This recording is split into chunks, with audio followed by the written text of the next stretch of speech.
Thank you very much. You may take your seats.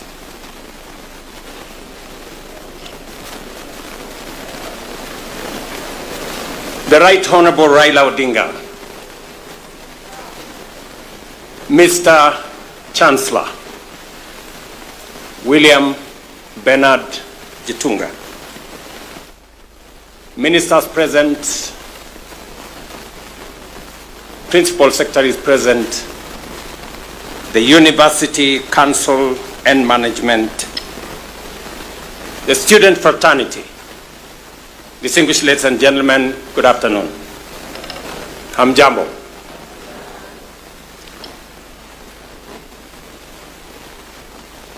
Saa zingine kunasemekana mtu amepata kazi. Alafu saa zingine kunasemekana kazi imepata mtu. I think in this case, the latter is true.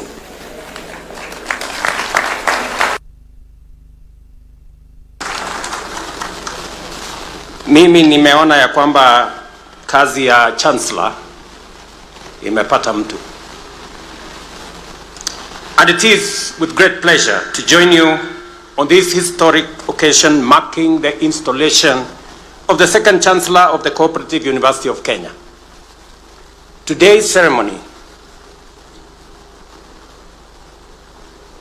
marks not only a new chapter in the leadership of this distinguished institution, but also reaffirms the university's steadfast commitment to its mission of empowering communities through cooperative education, research, innovation, and sustainable development. Allow me at the outset to congratulate Dr. Bernard William Gitunga. Congratulations.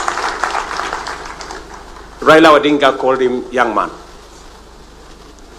He is young enough for me also to call him young man.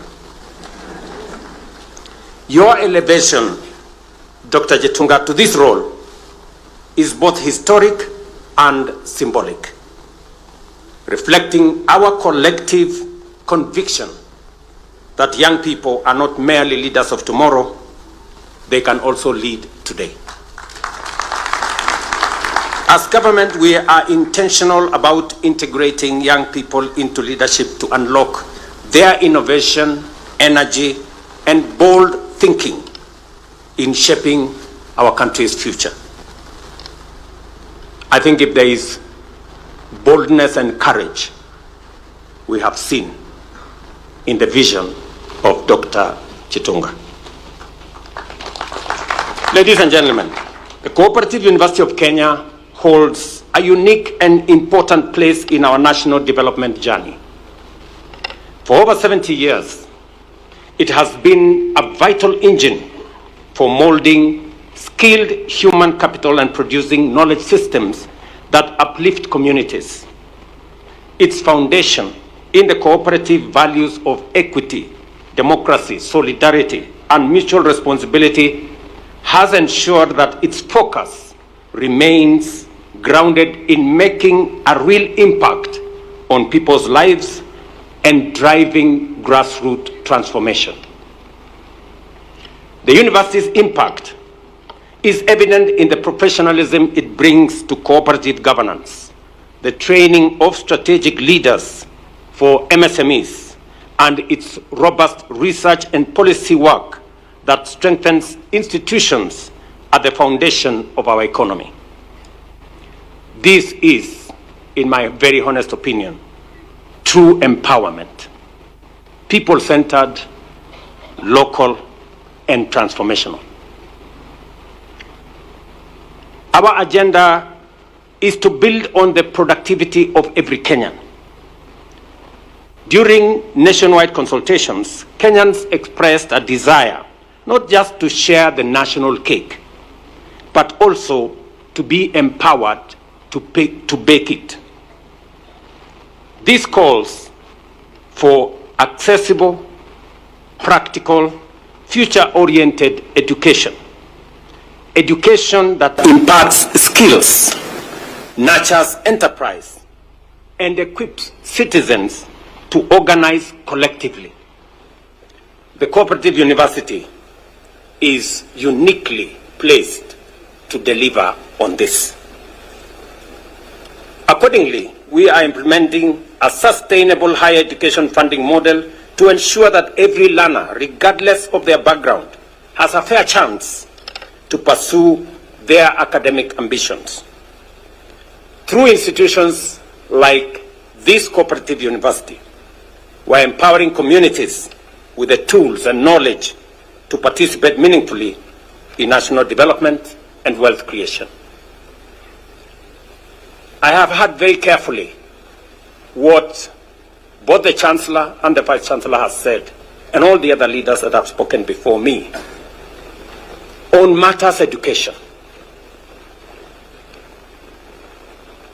It is said that education is the single most powerful enabler of societies, communities, and people.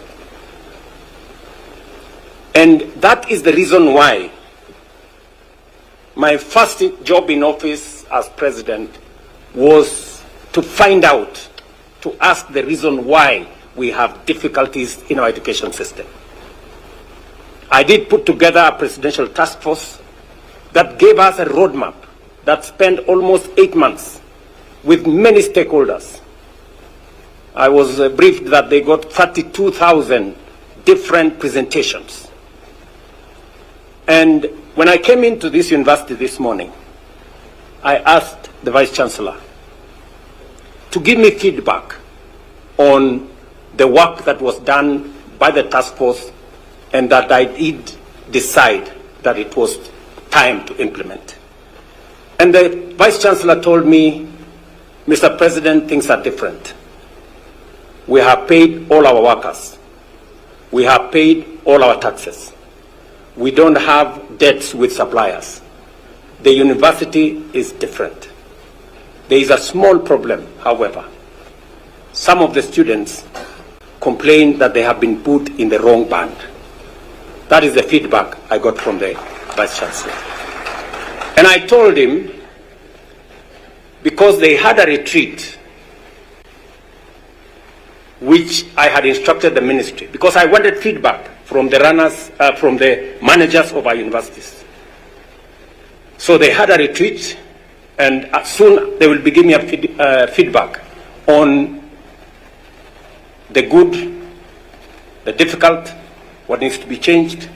Because if we get our education and training right, we are well on course to getting our prosperity and development right. And therefore, aside from implementing and organizing the CBC program, hiring more teachers, providing more resources, additional resources to our universities, implementing a student-centered funding model that has increased resources going to universities. And today, I can proudly say the universities that were struggling 2 years ago with debts, 23 of them had already been declared bankrupt. They are now on an upward mobility. And I am informed that in the next 2 to 3, maybe 4 years, all the universities will be out of the debt trap. And it is because we must work together with our university managers, our vice chancellors. And today, I am very proud that a young man of 36 becomes the youngest chancellor in the Republic of Kenya. And he stands out. You agree with me that we have the best that we could get for a chancellor for cooperative university. A product of this university at his early age, and has gone all places, gathering experience, gathering knowledge, and making Kenya proud. I met this young man earlier in 2023 when I went to Senegal for Matters Africa Development Bank. That's where the headquarters is, because we had negotiations that would support our country. And when I met Kenyans there, they told me the difficulties they are going through because we didn't have an embassy.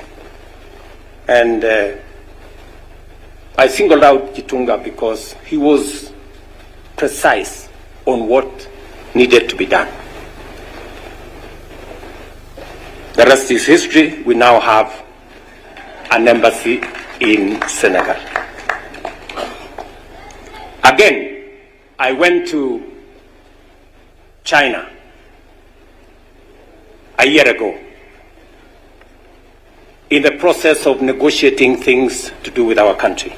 And again, I met this young man. And I asked him, I thought you were in Senegal. He said, I have since moved from Africa Development Bank. Now I work for the Asia Infrastructure and Investment Bank. And I met him during the signing ceremony when Kenya was joining the Asia Infrastructure and Investment Bank. And he has been immensely useful to us as a country. He's based in China, has informed some of the decisions that I have made. And when I saw this young man and remembered that he was in this university, that is the time I decided that this is the man to come and help us transform Cooperative University of Kenya. My good friend Chitunga, you have a big vision, bold, and you are courageous. You have my support and that of the government of Kenya as you undertake that bold vision you have for this university. Let me just tell you two things.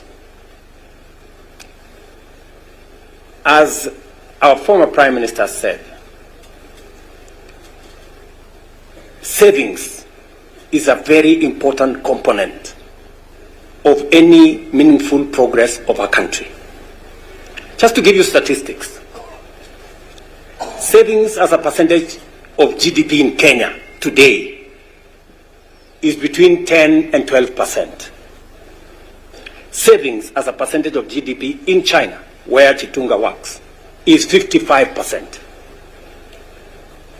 Everybody is trained to save from the beginning, as early as possible. And that is how they have developed the resources to invest in their country, to develop their country, and to create the environment that you see today in their country.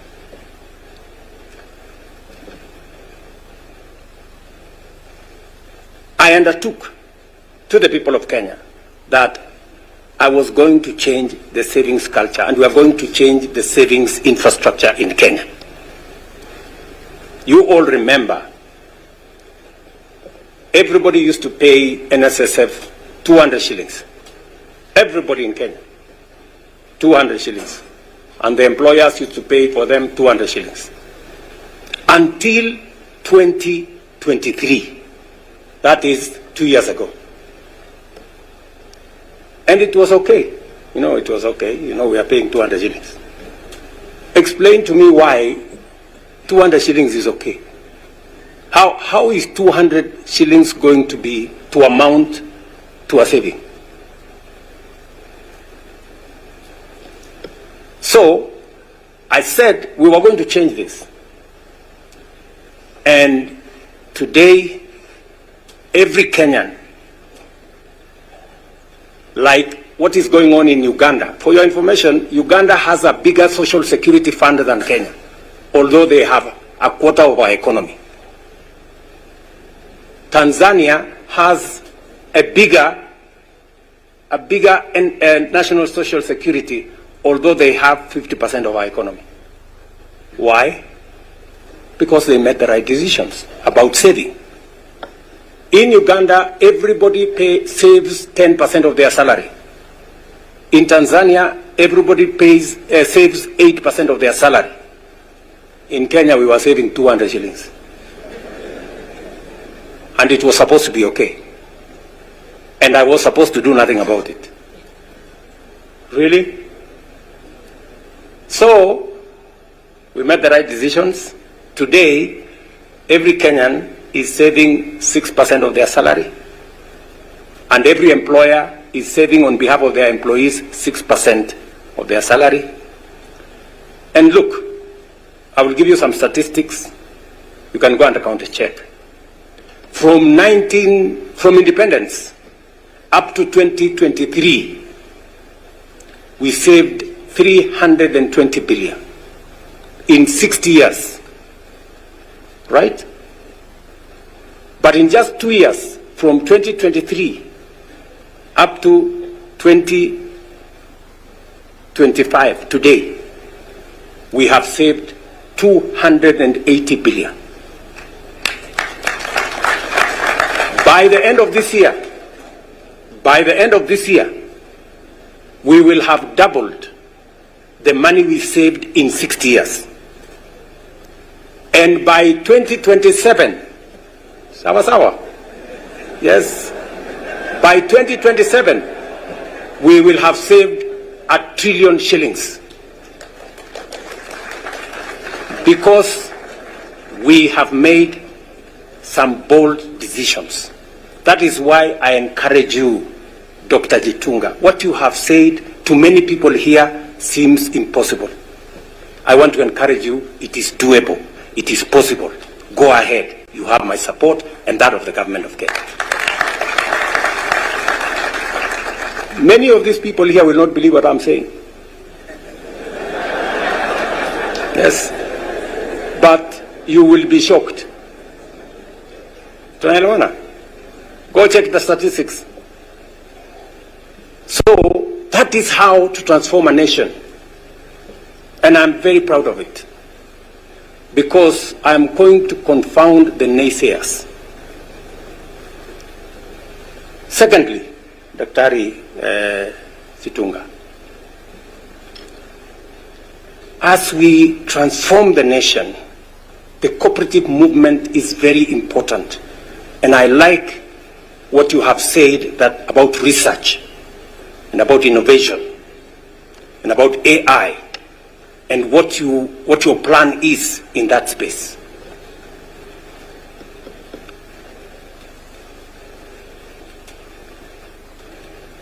The whole cooperative movement influences our agricultural sector.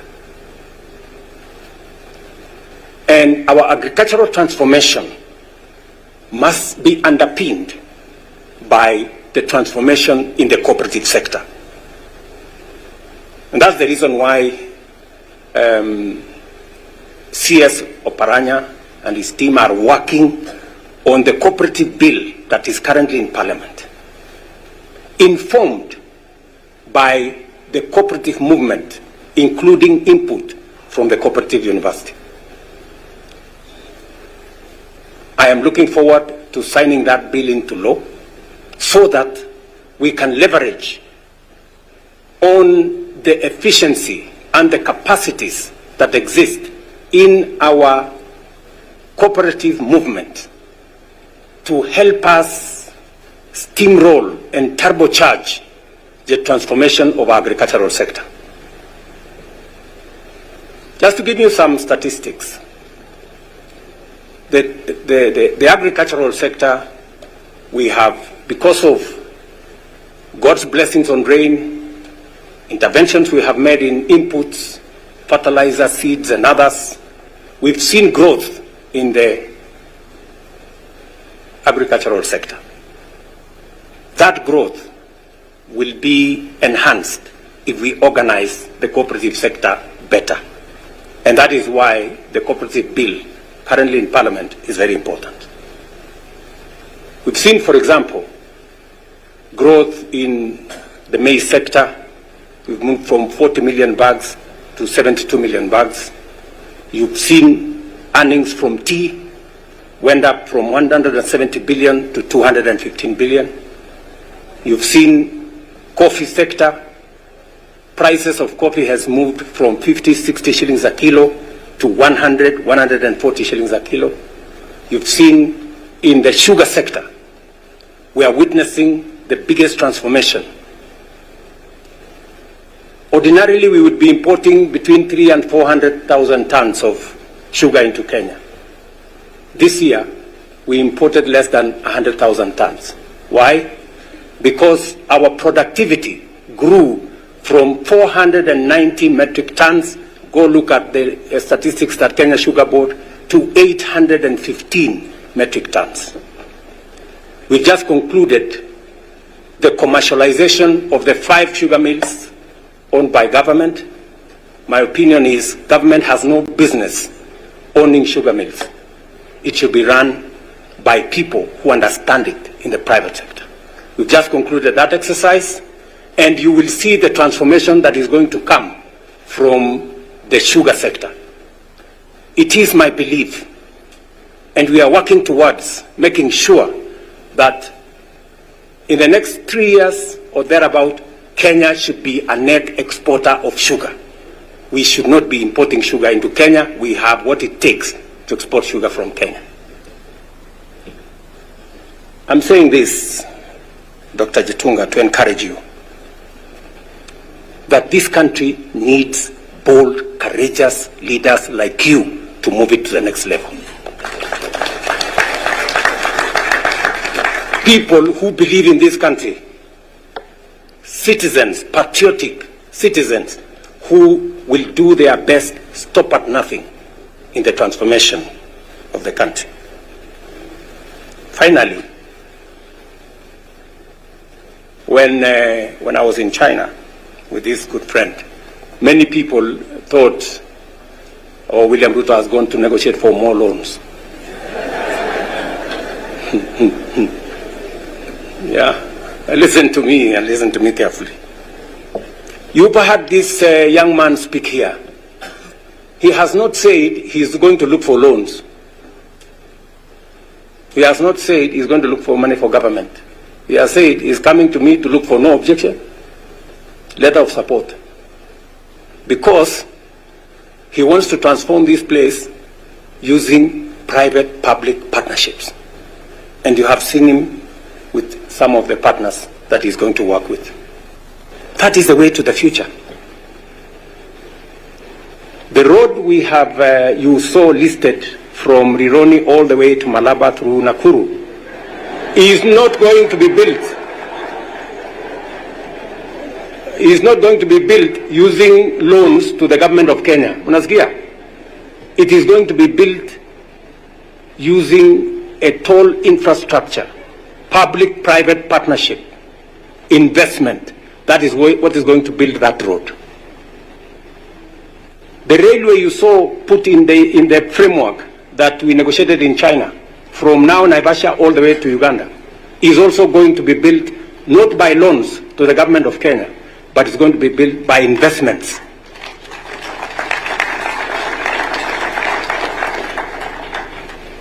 Let me also tell you that we have developed alternative financing mechanisms that do not take the country the route of loans that could endanger the future of our country.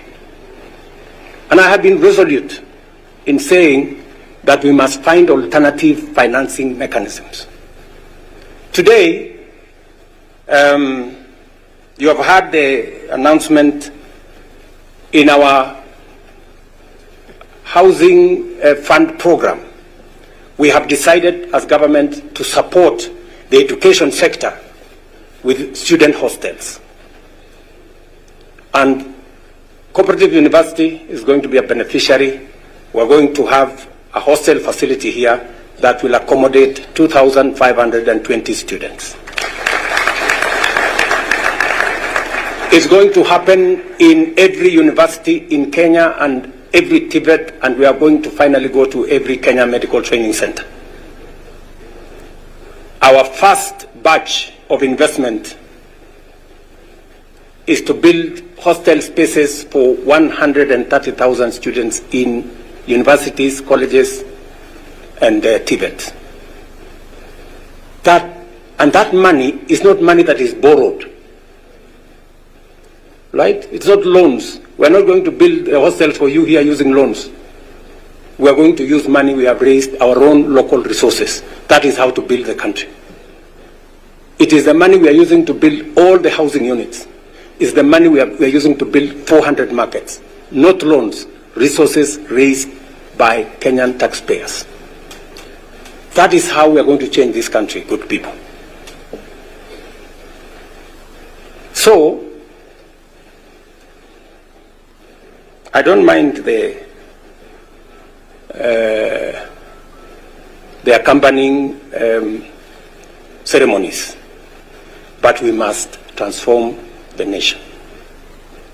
And it has to take some bold thinking, bold action to take ourselves into the future. And that's why I'm very encouraged to see a young man from Kenya working as an international servant, bringing that oomph and expertise and knowledge and courage to our country. Allow me, ladies and gentlemen, to say accordingly, we are implementing a sustainable higher education funding model, as I said earlier, to ensure every learner has an opportunity to be their best. The cooperative model is central in our economic transformation strategy. With over 14 million members, cooperatives now contribute nearly half of our national savings and finance 90% of some of the housing stock that is going on. The implementation of Sessional Paper number 4 of 2020 and the Cooperative Bill 2024, now before Parliament, will institutionalize reforms that center training, research, innovation as pillars of a modern and sustainable cooperative movement. This university is not just a partner in this effort. It is an anchor. I like what was said here. And I like the questions Chitunga is asking. As we deepen investment across our 5 priority pillars of agriculture, MSMEs, housing, healthcare, and digital economy, we look to Cooperative University of Kenya to provide leadership, capacity building, and research that translates into real measurable change in that Dr. Chitunga has just elaborated. We welcome initiatives to expand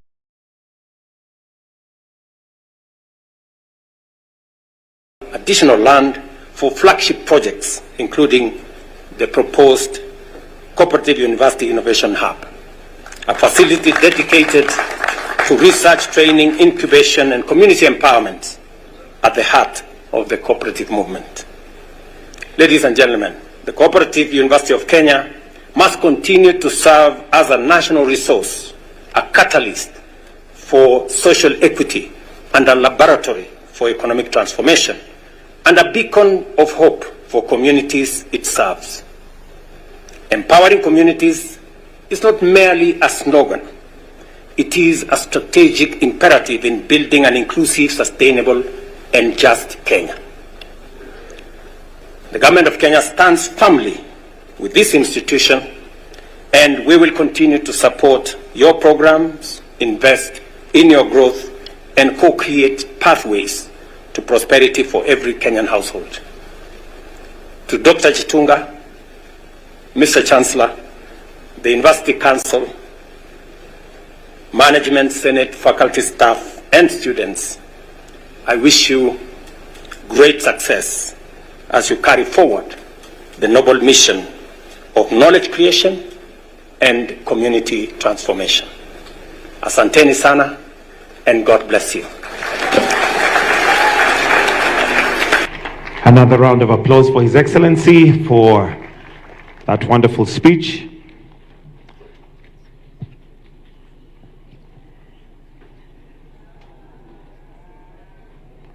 Thank you, Your Excellency.